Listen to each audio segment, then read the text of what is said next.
নিয়মিত লভ্যাংশ আর শক্তিশালী ব্যবসায়িক ভিত্তির ফলে পুঁজিবাজারে বিনিয়োগকারীদের আস্থার প্রতীক গ্রামীণফোন। তবে সম্প্রতি মুনাফায় চাপ, ঋণ বৃদ্ধি এবং কিছু আইনি জটিলতায় পড়েছে প্রতিষ্ঠানটি। চলতি বছরে জুন শেষে ঋণের পরিমাণ বেড়ে দাঁড়িয়েছে প্রায় ১২০০ কোটি টাকায়। আরও জানাচ্ছেন তামজিদ আহমেদ।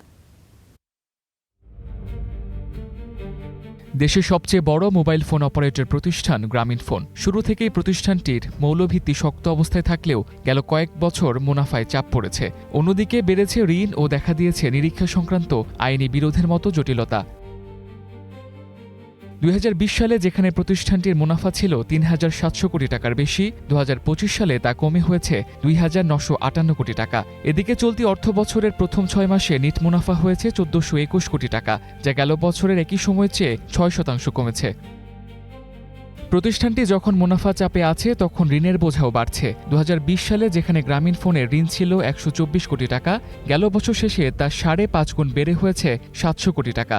আর চলতি বছরের প্রথম ৬ মাসেই প্রায় ৫০০ কোটি টাকা বেড়ে ঋণের স্থিতি দাঁড়িয়েছে ১১৯৫ কোটি টাকা। তবে এই বিষয়ে কথা বলতে রাজি হয়নি প্রতিষ্ঠানটির সংশ্লিষ্ট কর্মকর্তা। এদিকে বিটিআরসির সঙ্গে প্রায় ১২,৫০০ কোটি টাকার নিরীক্ষা সংক্রান্ত আইনি বিরোধ ও বাংলাদেশ রেলওয়েকে প্রায় ১৩২ কোটি টাকা পরিশোধ সংক্রান্ত আইনি বিরোধ রয়েছে প্রতিষ্ঠানটির। গ্রামীণফোনের ভাষ্য, আইনি প্রক্রিয়ায় বিরোধ সমাধান করা হবে।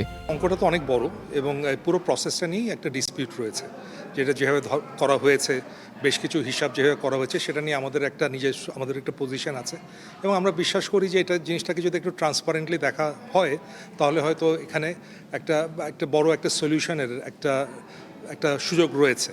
তো সেইভাবে আমরা বেশ কিছু লিগ্যাল স্টেপও নিয়েছিলাম। আমরা বিটিআরসির সাথে কথা বলছি, আমরা আলোচনা করছি, কারণ এই জিনিসটা সলভ করা দুই পক্ষের জন্যই খুবই জরুরি। ২০২১ থেকে ২০২৫ সময়ে গ্রামীণফোন নিয়মিত ৩৩০% পর্যন্ত নগদ লভ্যাংশ দিয়েছে। চলতি বছরের প্রথম ৬ মাসের জন্য দেয়া হয়েছে ১০৫% অন্তর্বর্তীকালীন নগদ লভ্যাংশ। প্রতিষ্ঠানটি প্রথম মোবাইল অপারেটর হিসেবে ২০০৯ সালে পুঁজিবাজারে তালিকাভুক্ত হয়। Tamjid Ahmed, star news, Dhaka.